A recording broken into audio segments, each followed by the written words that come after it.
ഇടുക്കി പൂപ്പാറയിൽ 88 കെട്ടിടങ്ങൾ പൊളിച്ചു നീക്കിയതിൽ വിമർശനം ശക്തമാകുന്നു. ജനപ്രതിനിധികളോ സർക്കാരോ ചുമതലയേൽക്കാത്ത സമയത്ത് ഇത്രയും വീടുകളും കെട്ടിടങ്ങളും പൊളിച്ചു നീക്കിയത് അധികാര ദുർവിനിയോഗമാണെന്നാണ് വിമർശനം. കുടിയിറക്കപ്പെട്ട കുടുംബങ്ങൾക്ക് ലൈഫ് ഭവന പദ്ധതി പ്രകാരം പുനരധിവാസം സാധ്യമാകണമെങ്കിൽ വർഷങ്ങൾ കാത്തിരിക്കണം.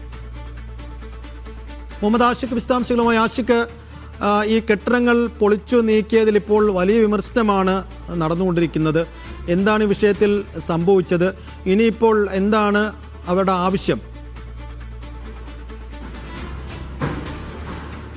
തീർച്ചയായും ഈ കെട്ടിടങ്ങൾ ഈ സമയത്ത് പൊളിച്ചു നീക്കിയതിൽ ഒരു ദുഷ്ടലാക്കുണ്ട് എന്നുള്ള വിമർശനമാണ് പൊതുവിൽ നാട്ടുകാരുടെ ഭാഗത്തുനിന്ന് ഉയരുന്നത്. നമുക്ക് ദൃശ്യങ്ങളിൽ കാണാം.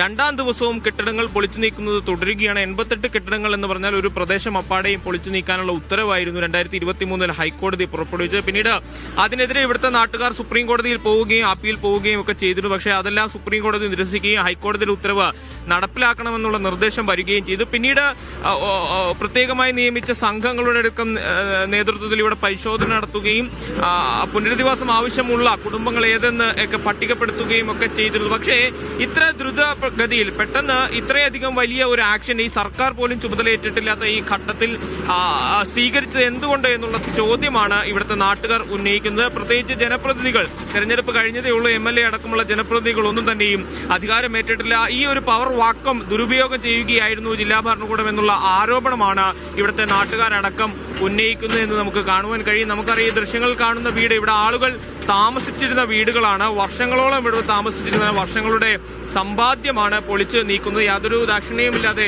പൊളിച്ചു നീക്കുന്ന ദൃശ്യങ്ങൾ കാണാം. നമ്മൾ ഉത്തരേന്ത്യയിലും കർണാടകയിലും ഒക്കെ ബുൾഡോസർ രാജ് എന്ന പരാമർശം ഉപയോഗിക്കുമെങ്കിലും ഇവിടെ അതിന് സമാനമായ ഒരു കാഴ്ചയാണ് നമ്മൾ കാണുന്നത്. ശരിയാണ്, ഹൈക്കോടതി ഉത്തരവുണ്ട് എന്നുള്ളത് യാഥാർത്ഥ്യം തന്നെയാണ്. പക്ഷേ ജനങ്ങളുടെ സമ്പാദ്യത്തെ, സ്വത്തിനെ ഈ നിലയിൽ പൊളിച്ചു നീക്കാനുള്ള അധികാരം ഭരണകൂടത്തിനുണ്ടോ എന്നുള്ള ചോദ്യം മാനുഷികമായ ഒരു പ്രശ്നമാണ് ഉന്നയിക്കുന്നത്. ഏതാണ്ട് 12 കുടുംബങ്ങളാണ് ഇവിടെ നിന്ന് പൊളിച്ചു നീക്കി മാറ്റപ്പെട്ടാൽ, കുടിയിറക്കപ്പെട്ടാൽ മറ്റ് താമസിക്കാൻ സ്ഥലമോ ഭൂമിയോ ഇല്ലാത്ത 12 കുടുംബങ്ങൾ ഉണ്ട് എന്നുള്ള പട്ടികയാണ് ജില്ലാ ഭരണകൂടം തയ്യാറാക്കിയിട്ടുള്ളത്. ആ 12 കുടുംബങ്ങളെ നിലവിൽ താൽക്കാലികമായൊരു ദുരിതാശ്വാസ ക്യാമ്പിലേക്കാണ് മാറ്റിപ്പാർപ്പിച്ചിട്ടുള്ളത്. അവിടെ ഇന്നലെ പരിമിതമായ സൗകര്യങ്ങൾ മാത്രമായിരുന്നു ഉണ്ടായിരുന്നത് എന്നുള്ള ആരോപണം അടക്കം ഉയരുന്നുണ്ട്. ഇപ്പോൾ ഇവിടെ നമുക്ക് ഈ പൊളിച്ചുമാറ്റൽ നേതൃത്വം ഒരു റവന്യൂ ഉദ്യോഗസ്ഥനുണ്ട്.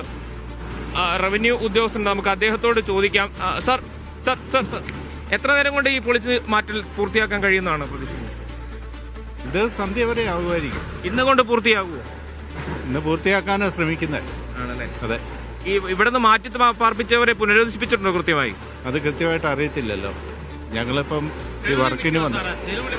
ഇവിടുത്തെ നാട്ടുകാരൻ, ഈ വീട് ഉടമ ഒരാളുണ്ട്. തെരുവിൽ നിൽക്കുക സാറേ. ഞങ്ങള് വെളിയിൽ റോട്ടിലാ പടുത്ത് കിടന്നത്.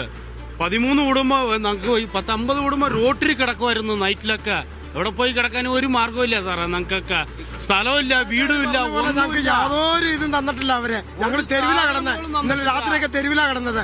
ആരും ഒരു സംരക്ഷണം നമുക്ക് തന്നിട്ടില്ല. ദുരിതാശ്വാസ ക്യാമ്പ് ഒരുക്കിയിട്ടുണ്ടെന്ന് പറയുന്നുണ്ടല്ലോ. ഒരുക്കിയിട്ടുണ്ട്.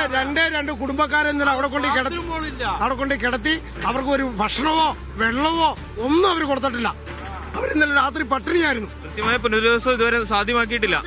ഒന്നും ആക്കിയിട്ടില്ല. പക്ഷെ മീഡിയ കൂടി അവർ പറഞ്ഞേക്കണത് ഞങ്ങൾ ഭയങ്കരമായിട്ട് അവർക്ക് ചെയ്തിട്ടുണ്ട്, അവർക്ക് ഒരുക്കിയിട്ടുണ്ടെന്നാണ് പറയുന്നത്. ഒന്നും ചെയ്തിട്ടില്ല. തീർച്ചയായും നാട്ടുകാർ ഉന്നയിക്കുന്ന പ്രശ്നം അതാണ്. സൈഫുദ്ദീൻ, പുനരധിവാസം കൃത്യമായി സാധ്യമാക്കിയിട്ടില്ല എന്നുള്ളത് പ്രധാനപ്പെട്ടതാണ്. പുനരധിവാസം എന്ന പേരിൽ ഇവിടുത്തെ ജില്ലാ ഭരണകൂടം പറയുന്നത് 12 കുടുംബങ്ങളെ മാറ്റി താമസിപ്പിക്കാനുള്ള സംവിധാനം ഒരുക്കിയിട്ടുണ്ട്. കൂടാതെ ലൈഫ് ഭവന പദ്ധതിയിൽ അവർക്ക് വീട് നൽകുമെന്നുള്ളതാണ്. ലൈഫ് ഭവന പദ്ധതിയുടെ കാലതാമസം നമുക്ക് അറിയാവുന്നതാണ്. അതിന്റെ പ്രയോറിറ്റി അനുസരിച്ച് വീടുകൾ ലഭിച്ചു വരുമ്പോഴേക്കും സമയം കഴിയുമെന്ന് വെച്ചാൽ ജില്ലാ ഭരണകൂടം പറയുന്നു ഇവിടുന്ന് പൊളിച്ചു മാറ്റപ്പെടുന്ന, കുടിയിറക്കപ്പെടുന്ന 12 കുടുംബങ്ങൾക്ക് മറ്റൊരിടത്തും വീടോ ഭൂമിയോ ഇല്ല എന്നുള്ളത്. പക്ഷേ അവർക്ക് ഉടനടി മറ്റ് സംവിധാനങ്ങൾ ഒരുക്കി നൽകുന്നതിൽ ജില്ലാ ഭരണകൂടം പരാജയപ്പെട്ടു എന്നുള്ളത് വ്യക്തമായി തന്നെ നമുക്ക് കാണുവാൻ കഴിയും. ഇവിടുത്തെ നാട്ടുകാർ അത് വ്യക്തമായി പറയുന്നുണ്ട്. ഇവിടുത്തെ വീട് ഉടമസ്ഥരൊക്കെയും ഈ തകർന്ന വീടിനുള്ളിൽ നിന്നുള്ള വസ്തുവകകൾ തിരിച്ചെടുക്കാനുള്ള ശ്രമത്തിലാണ് എന്നുള്ളതാണ്. ചേട്ടാ, സാധനങ്ങളെല്ലാം തിരിച്ചെടുക്കാനായോ? എടുത്തോണ്ടിരിക്കണേ ഉള്ളൂ. അപ്പൊ അതിനുള്ള സാവകാശം വരെ തന്നില്ല. ഇന്നലെ ഞങ്ങള് പരമാവധി ഇന്നലെ ഞങ്ങൾ എടുത്തു. അപ്പൊ ഇന്ന് സകലം ഇടിച്ചു വിട്ടിട്ട് പോയി. ഇപ്പൊ ഇന്ന് ബാക്കിയുള്ളതൊക്കെ ഞങ്ങൾ എടുത്തോണ്ടിരിക്കുന്നേ ഉള്ളൂ. എടുത്ത് തീർന്നിട്ടില്ല. എത്ര രൂപയുടെ നഷ്ടം ഉണ്ടായിട്ടുണ്ടെന്നായിരിക്കും ഒരു കുടുംബത്തിന്? നിങ്ങളുടെ കുടുംബത്തിന് എത്ര രൂപയുടെ നഷ്ടം? ഞങ്ങളുടെ കുടുംബത്തിന് ഈ വീട് സംബന്ധിച്ച് നോക്കും, വീടില്ലാണ്ട് ഞങ്ങൾക്ക് ഒരു 3-4 ലക്ഷം രൂപയുടെ സാധനം തന്നെ പോയിട്ടുണ്ട്. എത്ര നാളായി നിങ്ങൾ ഇവിടെ താമസിക്കുന്നു? 60 വർഷമായിട്ട് ഞങ്ങൾ താമസിക്കുന്നത്. സൈഫുദ്ദീൻ 60 വർഷത്തോളമായി ഇവിടെ താമസിക്കുന്ന കുടുംബങ്ങളാണ് ഈ പൊളിച്ചു നീക്കപ്പെട്ടവരിലും കുടിയിറക്കപ്പെട്ടവരിലും ഭൂരിഭാഗം ഉള്ളത് എന്നുള്ളതാണ് നമുക്ക് മനസ്സിലാക്കാൻ കഴിയുന്നത്. പലരും കല്ലോട് കല്ല് മേൽ വെച്ച് പണിതെടുത്തതാണ് ഈ കെട്ടിടങ്ങൾ അത്രയും. നമുക്കറിയാമല്ലോ ഒരു വീട് എത്രത്തോളം വൈകാരികമായി ബന്ധമുള്ളതാണ് ഒരു കുടുംബത്തെ സംബന്ധിച്ചിടത്തോളം എന്നുള്ളത്. അങ്ങനെയുള്ള ഇടത്താണ് പെട്ടെന്ന് ഒരു ദിവസം രാവിലെ ബുൾഡോസറുകളുമായി 500ഓളം പോലീസുകളുമായി എത്തി ഇവിടുത്തെ ജില്ലാ ഭരണകൂടം ഇത് പൊളിച്ചു നീക്കി. ഇതിൽ ഏറ്റവും പ്രധാനപ്പെട്ടത് ഞാൻ മുമ്പ് ചൂണ്ടിക്കാണിച്ച വിഷയമാണ്.